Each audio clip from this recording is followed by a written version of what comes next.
I'm Emily from Homemade Emily Jane. This video is a quilt block tutorial teaching you how to make a string quilt block, like shown here.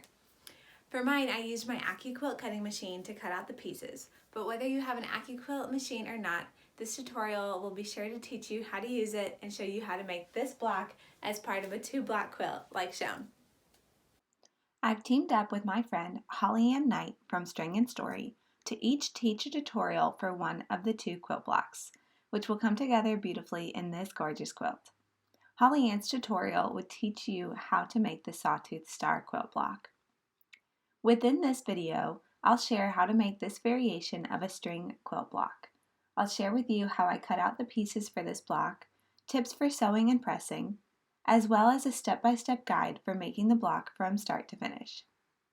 This string quilt block uses dies from the Mix and Match cubes, specifically die number 5 from the main cube, and then die number 16 from the Angles companion set.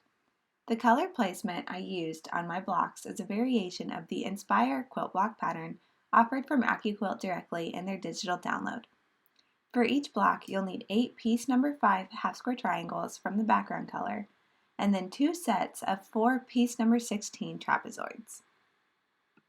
To cut out your trapezoids, it's recommended that you use what's called the cut and shift method when using the AccuQuilt. The cut and shift method is super helpful for reducing fabric waste when using the Angles companion set.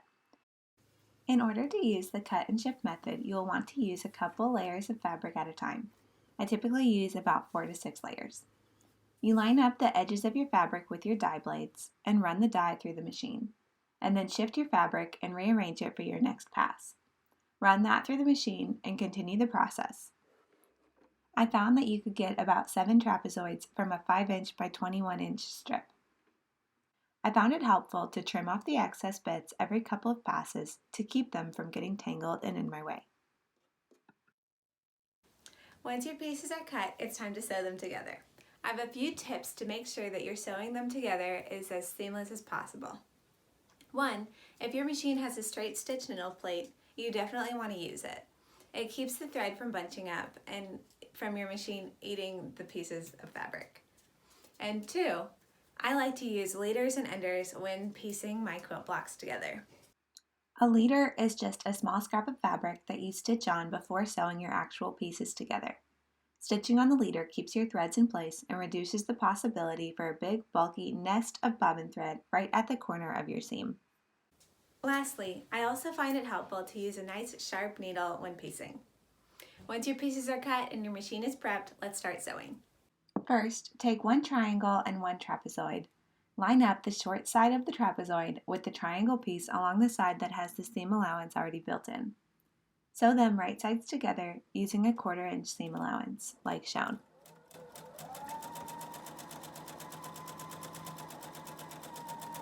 Here's what your piece should look like once your seam is sewn. Next, press the seams. You'll want to press your seams open for this block, which I'll talk more about in a little bit. Now you'll take 2 of the units that you just made and line up the 2 trapezoids along the long edges, matching the seam allowances together like shown. Sew a 1/4 inch seam allowance here.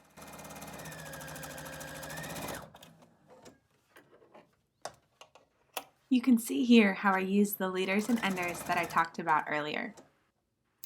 Once the seam is sewn, open up the piece and press the seam open as well.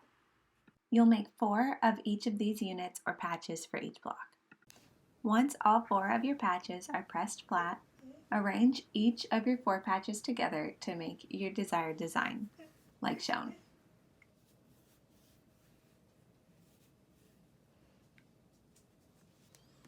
You'll now want to sew them together in 2 sets of 2. It helps if you pin them together to match up the points here.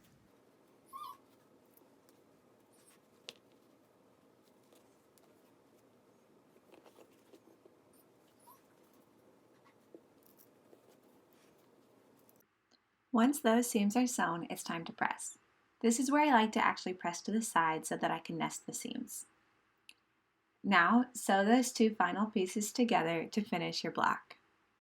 Once your final seam is sewn, press it open. And now it's time to celebrate as your string quilt block is complete. Now I want to share with you a little tip about chain sewing.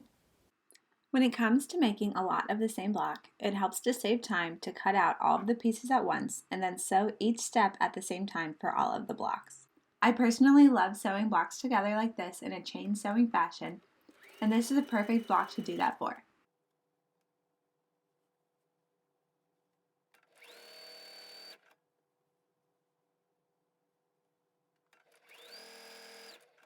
I do, however, recommend making one block from start to finish first to get the hang of it, and then you can chain sew the rest for a speedy finish.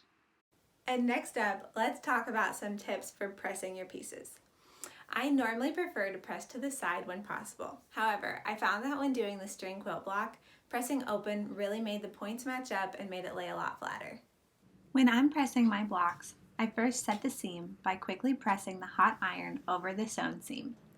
And then I open the seam and finger press it gently to get the process started. You will then carefully press the seam with the iron, watching not to distort or stretch the block. I hope you found this quilt block tutorial helpful and feel confident to make the string quilt block using your AccuQuilt cutting machine. To see a full tutorial on how to make the Sawtooth star block, like shown, head over to String and Stories Quilt Block tutorial. Click this link to learn how to make the Sawtooth star block. For my baby size 2-block quilt, I made 13 Sawtooth star blocks and 12 of these string quilt blocks. You can make one similar with scraps from your own stash. Mine uses 13 fat quarters, and it used just over a yard of the background fabric. You can find more details for making this baby size 2-block quilt over on my blog, and I'll put a link in the description below. Thank you so much for watching. If you enjoyed this tutorial, I hope you'll subscribe to Homemade Emily Jane here on YouTube. Check out my website, www.homemadeemilyjane.com, and find me on Instagram, also @HomemadeEmilyJane. Thank you.